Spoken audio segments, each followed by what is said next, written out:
പിതാവിനും പുത്രനും പരിശുദ്ധ റൂഹായ്ക്കും സ്തുതി, ആദ്യം മുതൽ എന്നേക്കും തന്നെ ആമേൻ. ദ ട്രൂ ഫെയ്ത്തിലേക്ക് എല്ലാവർക്കും സ്വാഗതം.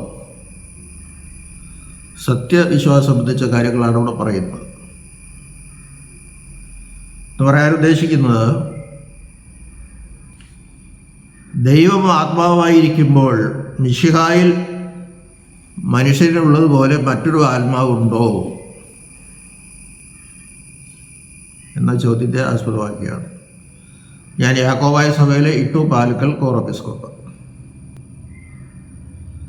ദൈവം ആത്മാവാണ്. അത് യോഹന്നാൻ 4:24 കർത്താവ് തന്നെ പറയുന്നുണ്ട്, ദൈവം ആത്മാവാണ്. ഇപ്പോൾ ആത്മാവായിരിക്കുന്ന ദൈവത്തിൽ അവൻ മനുഷ്യാവതാരം എടുത്തപ്പോൾ, പുത്രതമ്പുരാൻ മനുഷ്യാവതാരം എടുത്തപ്പോൾ ഒരു മനുഷ്യാത്മാവിനെ സ്വീകരിച്ചിട്ടുണ്ടോ എന്നതാണ് വിഷയം. നമുക്ക് വേദവാക്യങ്ങളിലൂടെ കടക്കാം. മനുഷ്യനിൽ 3 ഘടകങ്ങളുണ്ട്: ദേഹം, ദേഹി, ആത്മാവ്. അത് 1 തെസ്സലോനിക്കർ 5:23 കാണുന്നുണ്ട്.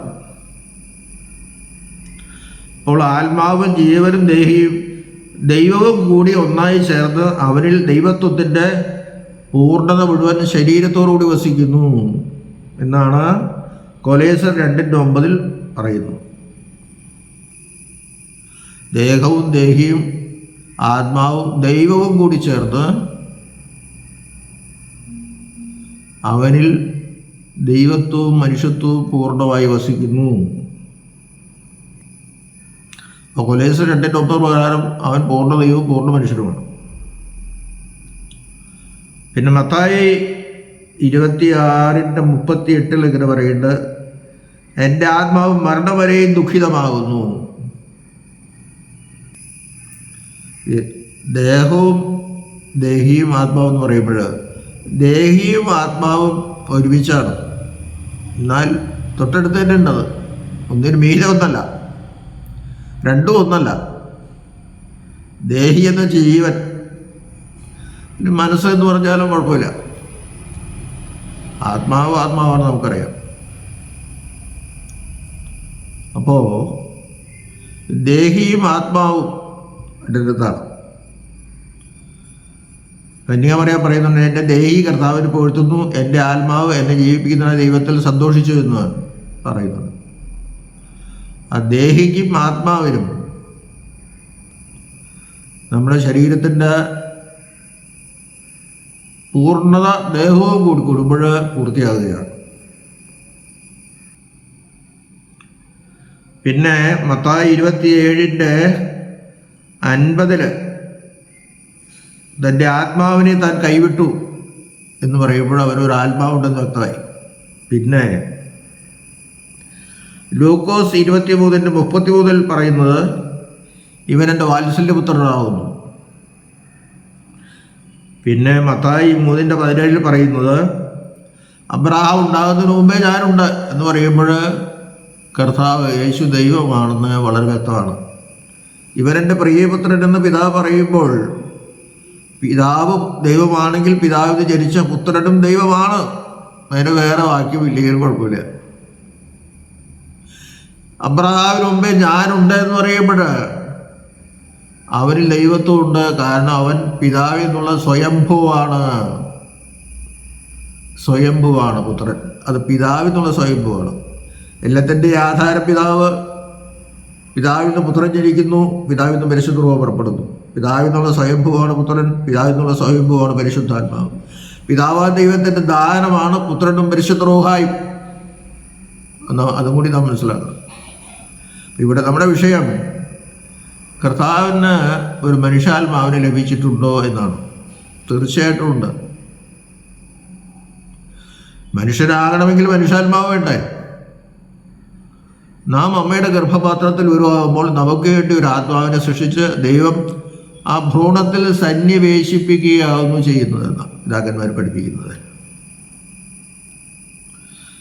പരിശുദ്ധ റൂഹ മറിയാമിൽ ആവസിച്ചപ്പോൾ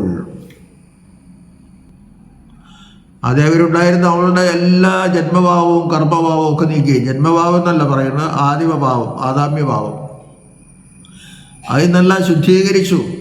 അതിനു മുമ്പേ ദൈവദൂതൻ പറയുന്നുണ്ട്, കൃപ നിറഞ്ഞവളെ, കൃപ നിറഞ്ഞിരിക്കുന്ന മറിയാം, അവൾ എന്നും കന്യകയാണ്. പ്രസവിക്കുന്നതിന് മുമ്പ് പ്രസവിച്ചതിന് ശേഷവും കന്യകയാണ്. കൃപ നിറഞ്ഞവളെന്നാണ് മാലാഖ പറഞ്ഞത്. ആ കൃപ നിറഞ്ഞെന്ന് മാറ്റിക്കളഞ്ഞിട്ടില്ല. ഇപ്പോഴും നമ്മൾ കൃപ നിറഞ്ഞ മറിയമേ നിനക്ക് സമാധാനം എന്നാണ് നമ്മൾ ചൊല്ലുന്നത്. അതൊക്കെ വളരെ അർത്ഥവത്താണ്. ആ കൃപ നിറഞ്ഞില്ലെങ്കിൽ അവൾക്ക് എന്ന് കന്യകയായിരിക്കാൻ സാധ്യമല്ല. ആ കൃപ നിറഞ്ഞവളെ എന്ന് തന്നെ മത്തായി 1:26 മുതൽ വായിക്കുമ്പോൾ നമുക്ക് കാണാനായിട്ട് സാധിക്കും. അപ്പം അവിടെ വിശുദ്ധ റൂഹായാൽ എന്നുള്ളതല്ല പറയേണ്ടത്. വിശുദ്ധ റൂഹായിൽ നിന്നും കന്യക മറിയാമെന്ന് അവൻ ശരീരം എടുത്തു. റൂഹായ്ക്ക് ശരീരമില്ല, പിന്നെ എങ്ങനെ ശരീരം എടുക്കണേ എന്നല്ല അതിൻ്റെ അർത്ഥം. റൂഹായിൽ ദൈവത്വമുണ്ട്, പിതാവിൽ ദൈവത്വമുണ്ട്, പുത്രനിൽ ദൈവത്വമുണ്ട്, പരിശുദ്ധ റൂഹായിൽ ദൈവത്വമുണ്ട്. ഈ ദൈവത്വം അങ്ങോട്ടും ഇങ്ങോട്ടും ഷെയർ ചെയ്യണവർ. അപ്പം മറിയാമിൻ്റെ ഉദരത്തിൽ ഈ ശിശു പൂജാതനായപ്പോൾ റൂഹായിൽ നിന്നും ആ ദൈവത്വത്തിൻ്റെ ഷെയർ അവൻ സ്വീകരിച്ചിട്ടുണ്ട്. അതാണ് റൂഹായിൽ നിന്നും എന്ന് പറയുന്നത്. പിതാവിൽ നിന്നും ശേഖരിക്കുന്നുണ്ട്, റൂഹായിൽ നിന്നും ശേഖരിക്കുന്നുണ്ട്. ആ ഷെയർ എടുക്കുകയാണ്. അപ്പോൾ വിശ്വാസ പ്രമാണം ചെയ്യുമ്പോൾ റൂഹായിൽ നിന്നും ദൈവമാതാവായ കന്യാമറിയാമിൽ നിന്നും ശരീരം എടുത്തു എന്ന് തന്നെ ചൊല്ലണം. ഓർത്തഡോക്സുകാർ ഇപ്പോഴും അത് വളരെ വ്യക്തമായിട്ട് പറയത്തില്ല, റൂഹായാൽ എന്ന് പറയുന്നത്. ഞങ്ങളുടെ പള്ളികളിൽ ചിലർ പറയുന്നുണ്ട്, തെറ്റായ ധാരണയാണത്. അതുപോലെ പാപബോധത്തിൽ മാമോദീസ ഒന്ന് മാത്രമേ ഉള്ളൂ, ഒരിക്കലും നല്ല ഒന്നാണ്. അതായത് സത്യസഭയുടെ മാമോദീസ. മാമോദീസ പെന്തക്കോസ്തുകാർക്കുണ്ട്, വേറെ പലർക്കും ഉണ്ട്. മാർത്തോമാ സഭയ്ക്കുണ്ട്, വേറെ പല സഭയ്ക്കുമുണ്ട്. അത് മാമോദീസ എന്ന് പറഞ്ഞു കഴിഞ്ഞാൽ ഒരു പെണ്ണിനെ കെട്ടിക്കാൻ വരുമ്പോഴേ ഞാൻ എന്തിനാ വെച്ചാൽ വേറെ മക്കളെ ഞങ്ങൾ മാമോദീസ നോക്കിയതാ, അത് ശരിയായ മാമോദീസ അല്ല എന്ന് നമ്മൾ വ്യക്തമായിട്ട് പറയണം. അതുകൊണ്ട് മാമോദീസ ഒരിക്കൽ മാത്രമേ ഉള്ളൂ. അപ്പം ഞാൻ പറഞ്ഞു വന്നതാ, നമ്മുടെ ഓരോരുത്തരുടെയും ആ ഭ്രൂണത്തിൽ, അമ്മയുടെ ഭ്രൂണത്തിൽ വെച്ച് തന്നെ നമുക്ക് അതൊരു ആത്മാവിനെ സൃഷ്ടിച്ച ദൈവം തരുന്നതുപോലെ യേശു ക്രിസ്തു മനുഷ്യാവതാരം ചെയ്തപ്പോഴും കന്യാമറിയമ്മയുടെ ഭ്രൂണത്തിൽ ഒരു ആത്മാവിനെ സൃഷ്ടിച്ച് ദൈവം കൊടുത്തു. ആത്മാവും ദൈവമാകുന്ന ആത്മാവും ഒന്നിച്ചു ചേർന്നു. ദൈവത്തിൻ്റെ ആത്മാവല്ല, അത് പരിശുദ്ധ വേണം. ദൈവമാകുന്ന ആത്മാവും കന്യാമറിയമ്മയുടെ ഭ്രൂണത്തിൽ ദൈവം സൃഷ്ടിച്ചു കൊടുത്ത ആത്മാവും ഒന്നായിട്ട് തീർന്നു.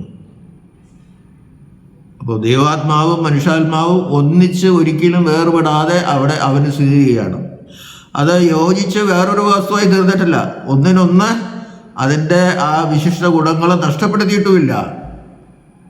ഇതൊക്കെ വലിയൊരു രഹസ്യമാണ്, പറഞ്ഞ് മനസ്സിലാക്കാൻ വളരെ ബുദ്ധിമുട്ടുമാണ്. അങ്ങനെ അവനിൽ ദൈവത്വവും മനുഷ്യത്വവും ഒന്നിച്ച് ഇരിക്കുന്നത് പോലെ തന്നെ അവനിൽ ദൈവമാകുന്ന ആത്മാവും ദൈവം സൃഷ്ടിച്ചു കൊടുത്ത ആത്മാവും മനുഷ്യാവതാരം. അപ്പോൾ ഒരു ആത്മാവിന് കൊടുക്കണമെന്ന് ദൈവത്തിന് അത് സാധിക്കും, പിതാവിനെ അത് സാധിക്കും. ഒരു മനുഷ്യാത്മാവിനവന് കൊടുക്കണം, ഇല്ലാണ്ട് പറ്റില്ല. അപ്പോഴല്ലേ മനുഷ്യത്വം പൂർണ്ണമാവുള്ളൂ. ദൈവത്തിന് മാത്രം മരിക്കാൻ പറ്റൂല. മരിക്കാൻ പറ്റുമോ? മരിച്ചാൽ തന്നെ ആരും അറിയില്ല. ദൈവം മരിച്ചു എന്ന് പറഞ്ഞാൽ ദൈവത്വം മരിച്ചുപോയി, പിന്നെ അവിടെ ഒന്നുമില്ല, പിന്നെ ശൂന്യമാണ്. ദൈവം മരിക്കാന്ന് പറഞ്ഞാൽ ദൈവത്വം മരിക്കുക. യേശുവിന് ദൈവത്വം മരിച്ചുപോയി, പിന്നെ ഒന്നുമില്ല, അവിടെ ഒന്നുമില്ല. മനുഷ്യാവതാരത്തിന് മുമ്പുള്ള ആരെയാ പറയണേ? ഒന്നുമില്ല. അപ്പോൾ അവൻ മരിക്കാൻ വേണ്ടിയിട്ടാണ് മനുഷ്യാവതാരം എടുത്തത്. അവൻ ജനിച്ചെങ്കിൽ അവന് മരിക്കാനും പറ്റും. അവൻ ദൈവത്വത്തിലും മനുഷ്യത്വത്തിലും ജനിച്ചെങ്കിൽ ദൈവത്വത്തിലും മനുഷ്യത്വത്തിലും അവന് മരിക്കാനും പറ്റും. പിന്നെ ഒരു കാര്യം കൂടി നാം ശ്രദ്ധിക്കണം, ദൈവം മാത്രം മരിച്ചാൽ മനുഷ്യന് പാപമോചനം കിട്ടില്ല. മനുഷ്യൻ മാത്രം മരിച്ചാൽ ഒരിക്കലും പാപമോചനം കിട്ടില്ല.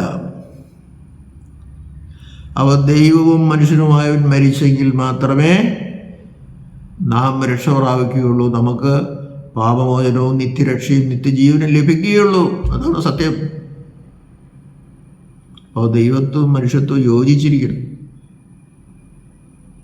അതിനൊരു സംശയമില്ല. അതിന് വിപരീതമായിട്ട് നമ്മളൊന്നും ചെയ്യുകയും പറയുകയും ചെയ്യരുത്, അതൊക്കെ വേദവിരീതമാവും. അപ്പോൾ അവനൊരു മനുഷ്യാത്മാവുണ്ട്, ആ മനുഷ്യാത്മാവും ദൈവമാകുന്ന ആത്മാവും യോജിച്ചു തന്നെ ചെയ്യുന്നു. തൻ്റെ മരണത്തിൽ തൻ്റെ ദൈവത്വം ശരീരത്തിൽ നിന്നോ ആത്മാവിൽ നിന്നോ ദേഹിയിൽ നിന്നോ വേർപെട്ടിട്ടില്ല. ആ ദൈവത്വം അവിടെയുണ്ട്. നമ്മൾ മരിക്കണമെന്ന് പറയുന്ന ആത്മാവും ശരീരവും തമ്മിൽ വേർപിരിയാലേ, അല്ലെങ്കിൽ ദേഹിയും ആത്മാവ് വേർപിരിയുന്നു. മരിക്കുമ്പോൾ കർത്താവ് അതിനു മുമ്പ് ദേഹിയും ആത്മാവും പോകായിട്ടാണ് ഇരുന്നിരുന്നത്. അപ്പം അത് അന്ന് അവൻ മരിച്ചു എന്ന് പറയണ്ടോ?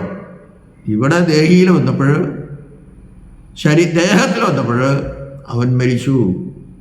ആത്മാവിലും ദേഹിയിലും ശരീരത്തിലും അവൻ മരിച്ചു, അടക്കപ്പെട്ടു, ഉയർത്തെഴുന്നേറ്റു.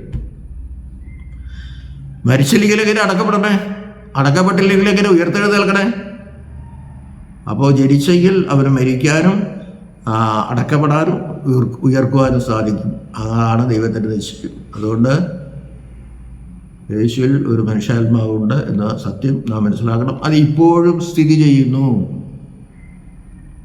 ഉയർത്തെഴുന്നേറ്റ് തേജസ്കരിക്കപ്പെട്ട ശരീരത്തോടുകൂടി ഉയർത്തെഴുന്നേറ്റെങ്കിലും ഇപ്പോൾ പിതാവിൻ്റെ വലത്തുഭാഗത്തിരുന്ന് മധ്യസ്ഥത യാചിക്കുന്ന അവനിൽ ദൈവാത്മാവുണ്ട്. ദൈവാത്മാവാകുന്ന ദൈവത്വവും മനുഷ്യാത്മാവാകുന്ന മനുഷ്യത്വവും ഉണ്ട്. അത് സംയോജിക്കപ്പെട്ടിരിക്കുകയാണ്. ഒരിക്കലും അത് വേറെ വിരിയുന്നില്ല. ദൈവം നമ്മെല്ലാവരെയും അനുഗ്രഹിക്കട്ടെ.